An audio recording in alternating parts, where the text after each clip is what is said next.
Les bruits de ma ville est un podcast qui traite des sujets dont l'objectif est de nous éclairer sur l'impact de l'Évangile dans le monde. À travers nos partages, nous désirons toucher et fortifier nos auditeurs au moyen de conversations sur des expériences vécues, entre autres, afin de mieux connaître et servir Dieu. Préparez-vous à être illuminés et à entendre le raisonnement des merveilles de Dieu. Bonjour à tous, contente d'être de retour avec vous pour un autre épisode des bruits de ma ville. Aujourd'hui, j'ai le privilège de recevoir Norélis, une artiste visuelle et graphiste basée au Canada.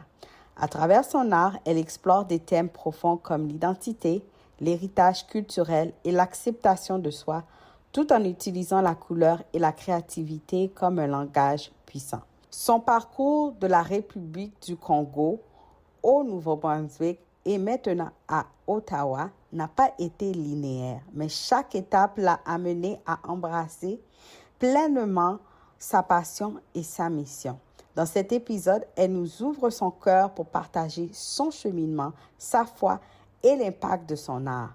Installez-vous confortablement et bonne écoute. À très bientôt la famille.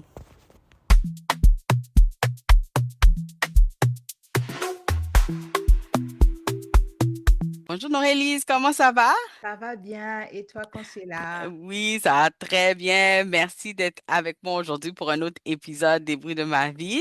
Merci d'avoir accepté. J'ai hâte de pouvoir commencer cette entrevue avec toi et qu'on puisse partager ce que Dieu a mis sur ton cœur. Et puis, ce serait bien si tu pouvais te présenter à nous. Et puis, c'est ça, on va continuer après. D'accord. Donc, moi, mon nom, c'est Norélis Mboutou. Je suis artiste visuelle, je suis aussi graphiste. Puis, ça fait depuis plusieurs années que je fais de la peinture. Je fais de la peinture à l'huile, acrylique. Mais aujourd'hui, je développe plus une approche en termes d'art numérique que j'imprime ensuite sur toile.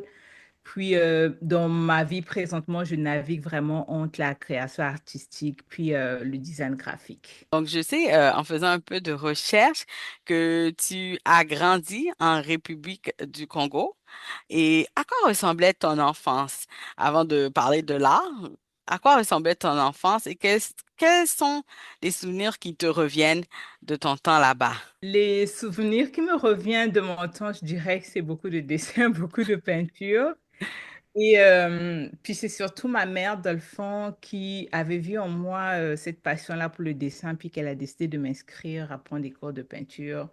Puis quand je pense aussi au Congo Brazza, je pense aussi à l'église, l'école de dimanche, les amis de l'église, les amis de l'école de dimanche, tout ce qui était comme en fait, tout cet ensemble-là, toute mon enfance, et aussi même quand tu arrives en terminale et que tu as besoin comme de te faire un peu d'argent. Puis moi, je dessinais parce qu'il y avait comme des morceaux choisis que tu pouvais faire pour des gens.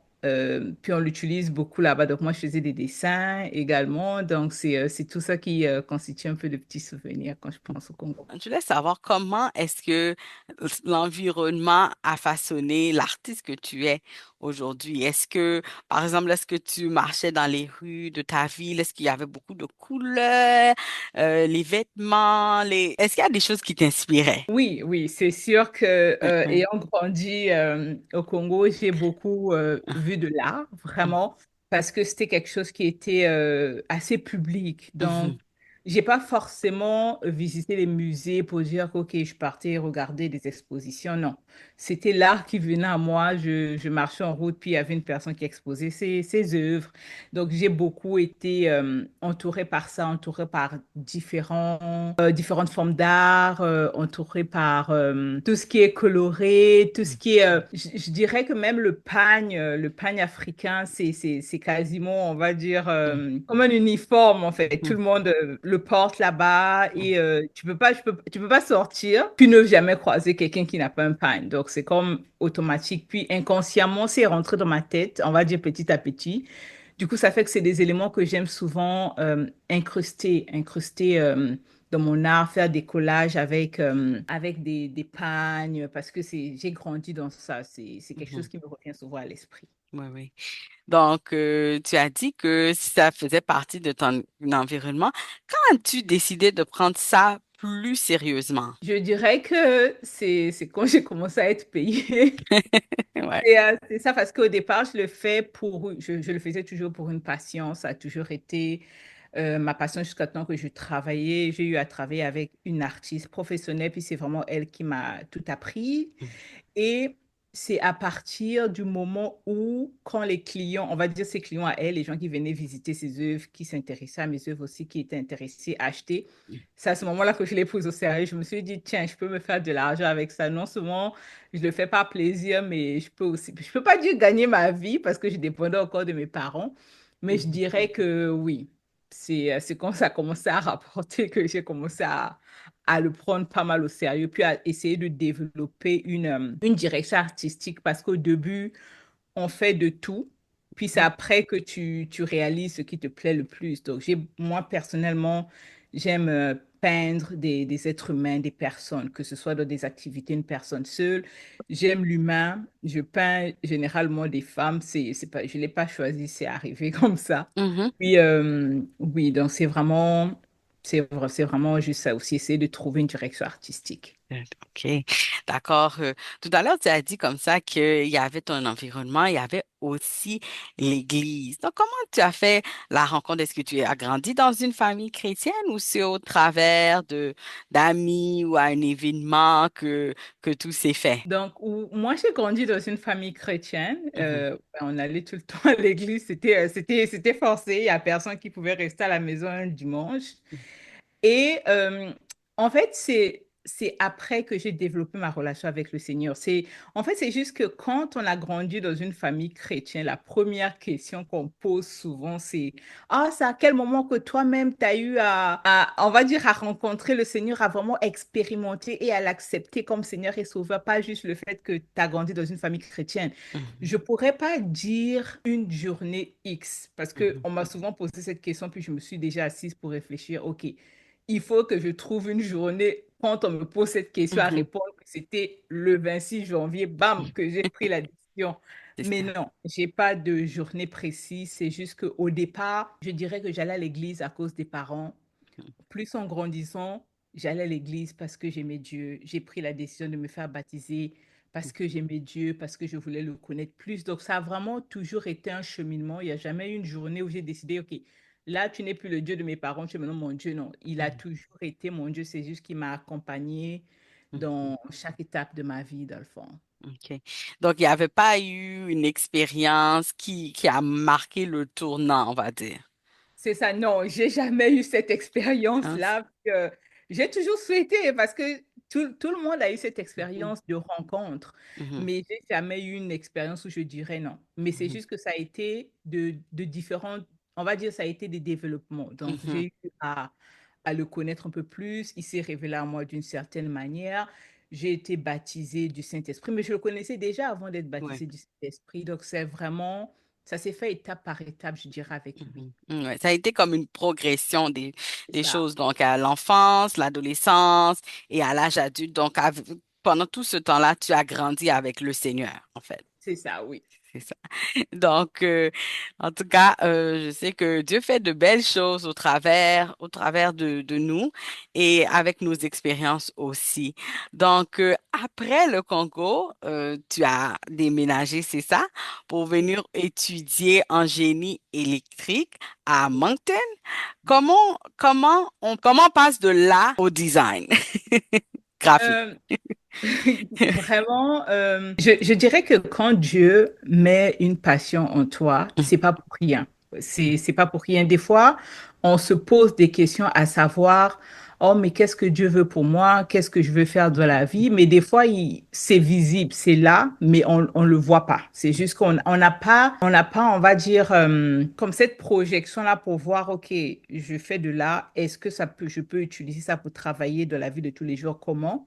Donc, c'est ça. Moi, j'ai toujours fait de l'art. Mes parents m'ont toujours vu faire de l'art, mais on a décidé de m'inscrire en génie électrique. Donc, ça a l'air que c'était à l'opposé. Mais j'ai jamais oublié ça. J'ai toujours gardé ça en moi, arrivé en génie électrique à l'université de Moncton, à Moncton. j'ai eu à apprendre, dès que j'avais l'occasion, cours occasionnels, je prenais des cours de peinture pour développer de nouvelles techniques, mais c'est ça, j'ai évolué en génie, j'ai gradué en génie et je me sentais juste pas épanouie en fait. Je dirais que c'est un mal pour un bien dans le sens où quand j'étais dans cette période-là, je me sentais pas bien, je me sentais pas épanouie, je priais le Seigneur qu'il fasse quelque chose dans le fond. Et puis, c'est là que je dirais que j'ai vraiment reçu du Seigneur de retourner aux études pour faire des cours de conception graphique, pour être designer. Parce que au départ, je ne pouvais pas imaginer qu'avec de l'art, on pouvait aussi le travailler professionnellement. Mais oui, ça existe. On peut Mhm. faire des cours de design. C'est aussi une catégorie d'art. Puis c'est là où ce que je me sens le plus épanouie aujourd'hui.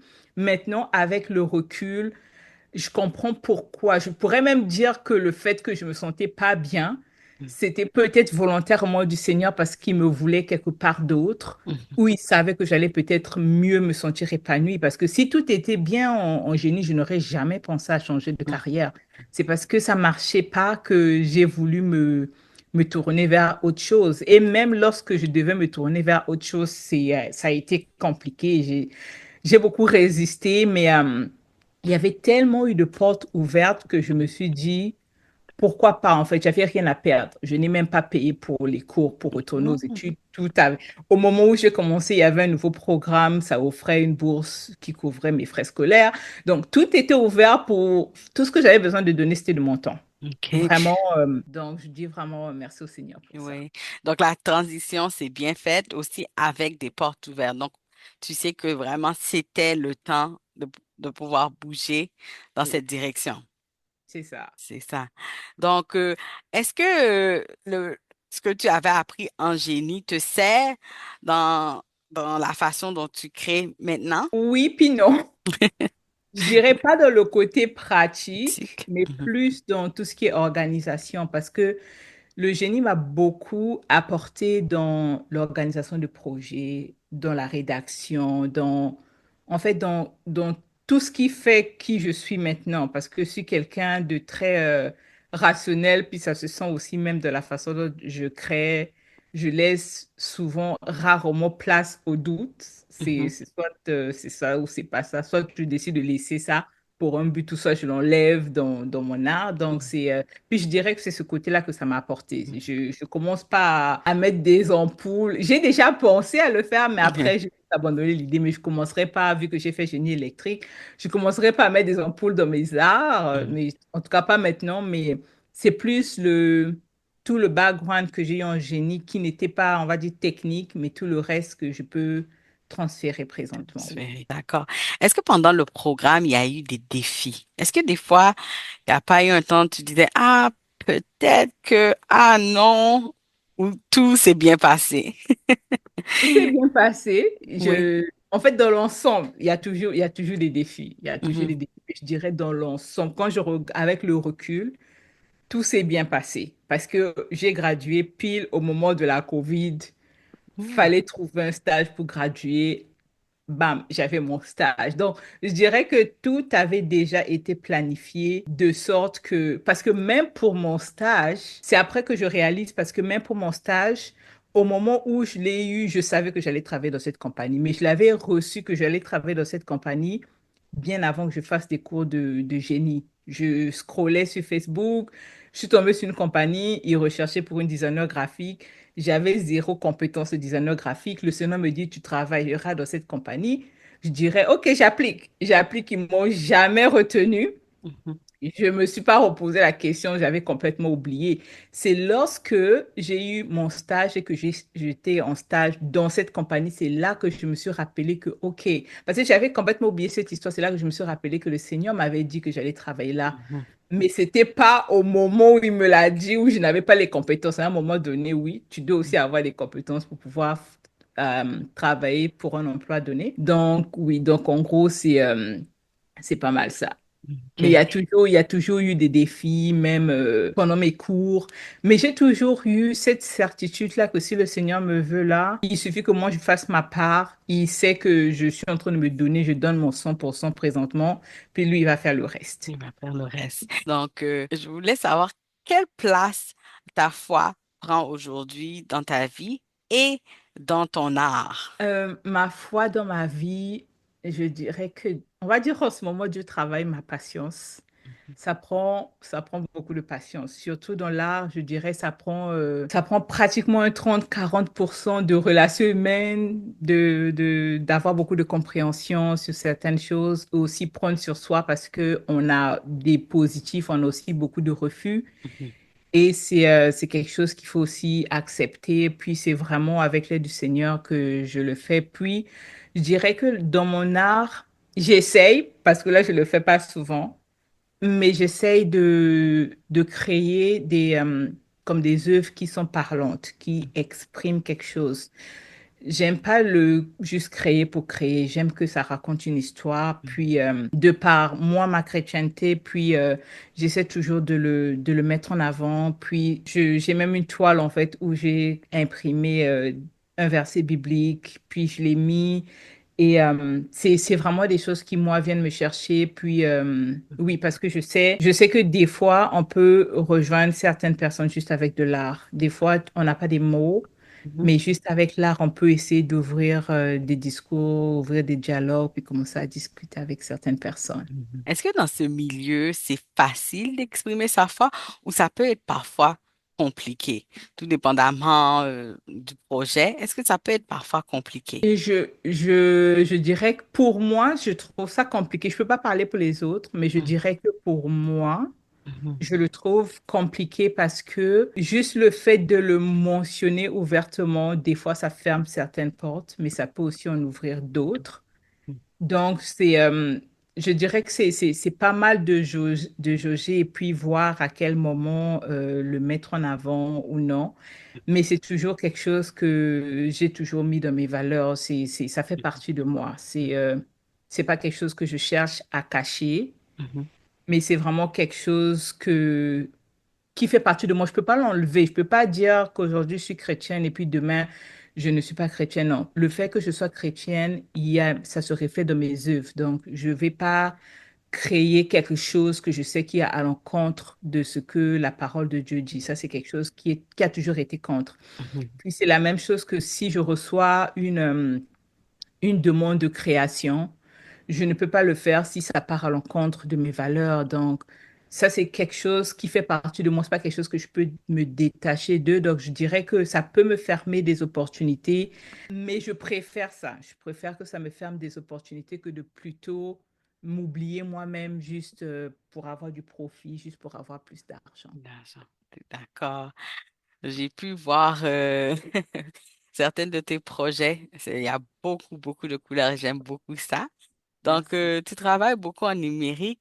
Qu'est-ce qui t'a attiré vers cela? Ce qui m'a attirée, c'est parce que en fait, en gros, c'est parce que je voulais avoir l'argent de ma caution quand je louais l'appartement. Parce que quand on paie un appartement, ça salit les murs, ça salit partout. Puis, des fois, on peut perdre la caution. Du coup, ça fait que le numérique, il n'y Mhm, a pas besoin de peinture. Tu as une palette infinie.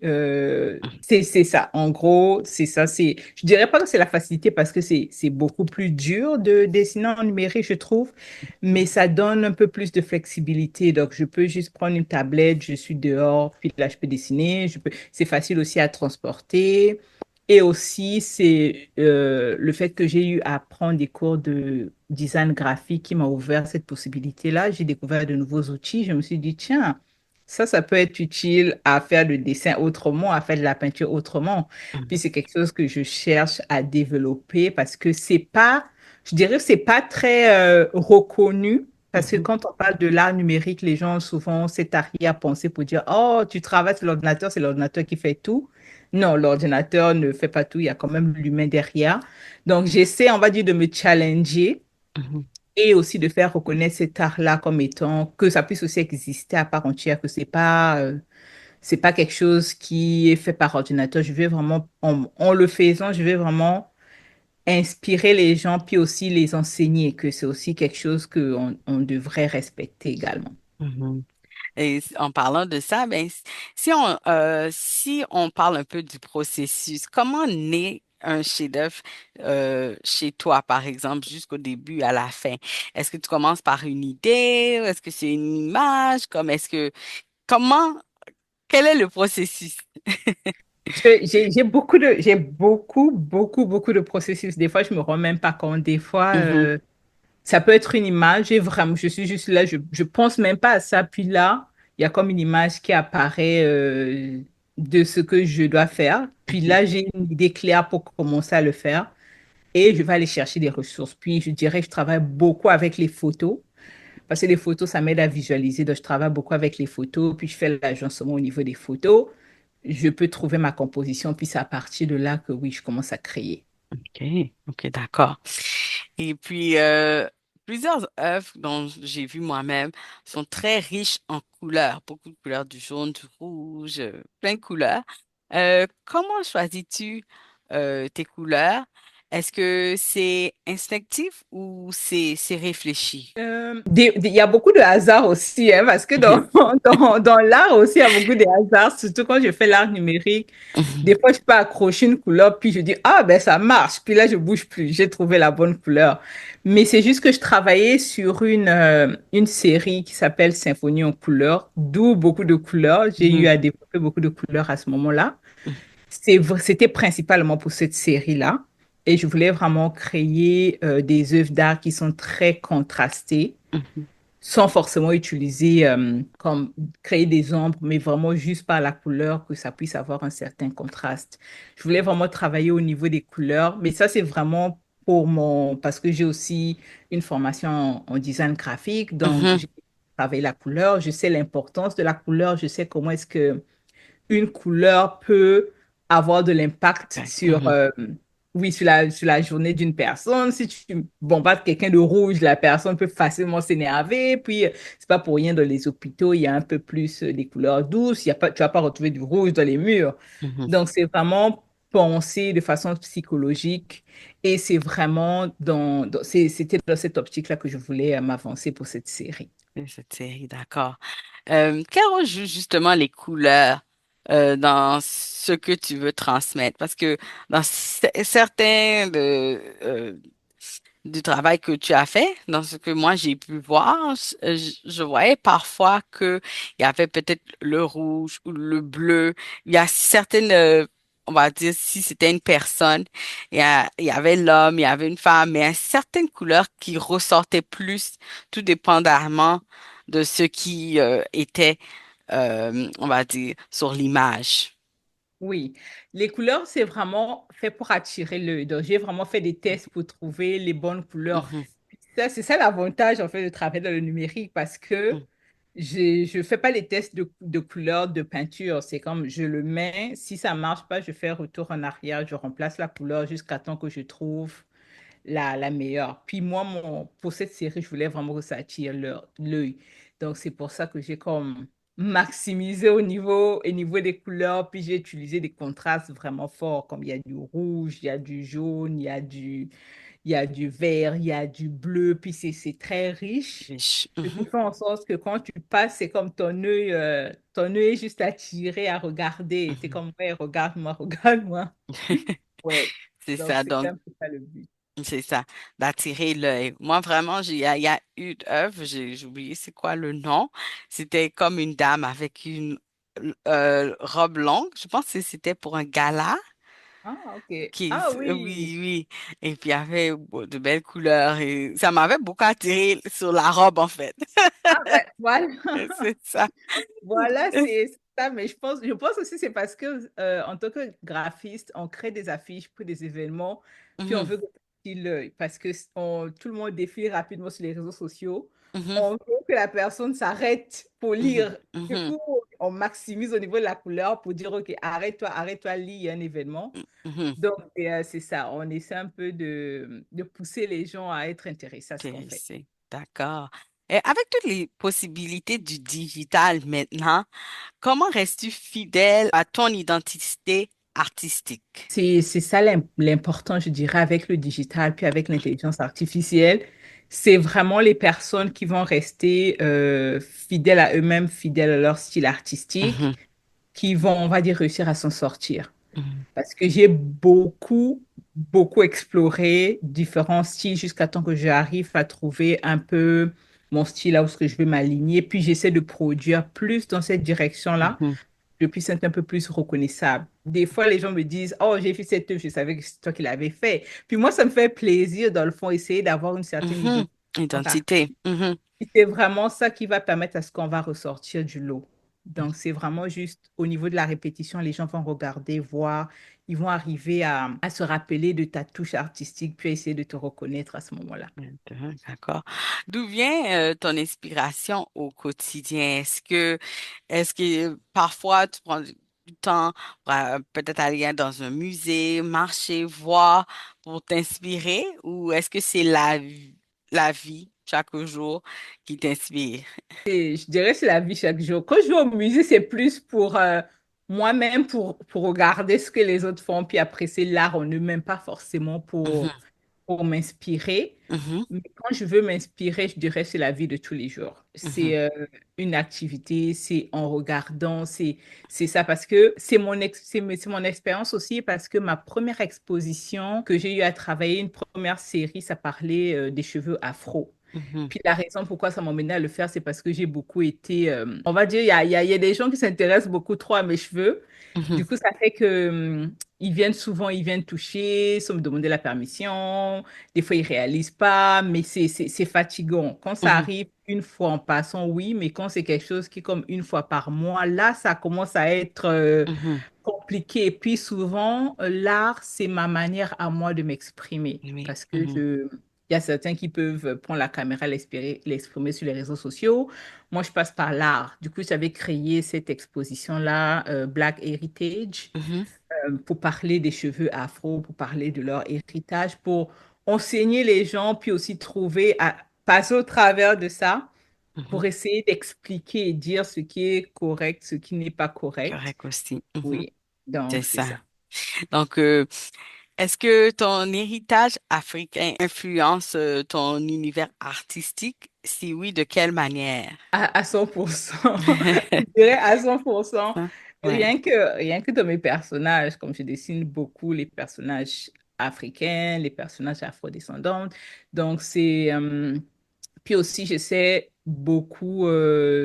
J'avais une série aussi où j'avais inclus le pagne, en fait, le pagne Mhm. que j'ai collé sur des toiles à ce moment-là. OK. Puis ça m'inspire. Je pourrais pas me détacher de ça parce qu'il y aura même derrière ce que je fais, il y a toujours la touche de mes origines. Il y a tout, si c'est pas au niveau de la couleur, ça va être au niveau Mhm. des textures. Si c'est pas au niveau des textures, c'est que c'est les personnages eux-mêmes. Je peux juste pas m'en défaire parce que ça fait partie de moi. D'accord, d'accord. Euh, Au fond, qu'est-ce que tu aimerais que les gens ressentent ou retiennent en découvrant tes œuvres? J'aimerais qu'ils retiennent qu'avec l'art numérique, c'est possible. Mhm. Parce que j'essaie de vendre l'art numérique que ça existe à part Mhm. entière et que c'est pas juste créé par ordinateur. Donc, je dirais que les gens le réalisent parce que des fois, les gens le réalisent puis ils vont arriver, ils vont regarder, oh, c'est ça que tu as fait, oh, mais comment tu l'as fait? Puis quand j'explique derrière, c'est là que se disent, ah, ok, oui, donc c'est fait numériquement parce que les gens ne le réalisent pas forcément. Mhm. Donc, c'est vraiment ça. Je veux vraiment que les gens, en regardant mes œuvres, qu'ils soient inspirés, qu'ils soient instruits, qu'ils sortent de là vraiment. Je dirais, oui, je voulais vraiment que les gens soient inspirés, les gens soient, oui, Marqué, c'est ça. oui, marqués. Je sais que tu as travaillé sur divers projets. Donc, est-ce qu'il y en a un ou deux qui t'ont marqué? Est-ce qu'il y en a aussi que tu as fait peut-être pour des organismes, je sais pas, des organismes chrétiens? Est-ce que il y a des projets comme cela que tu as fait?